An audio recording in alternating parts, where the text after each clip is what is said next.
Фамилия моя Зурабов.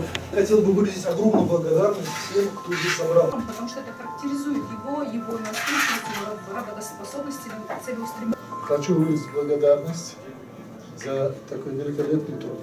Да, потому что за это вы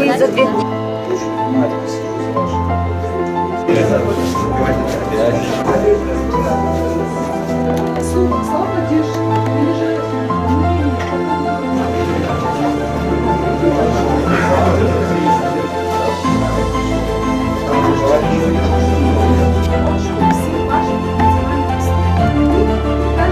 Я могу вам сказать, что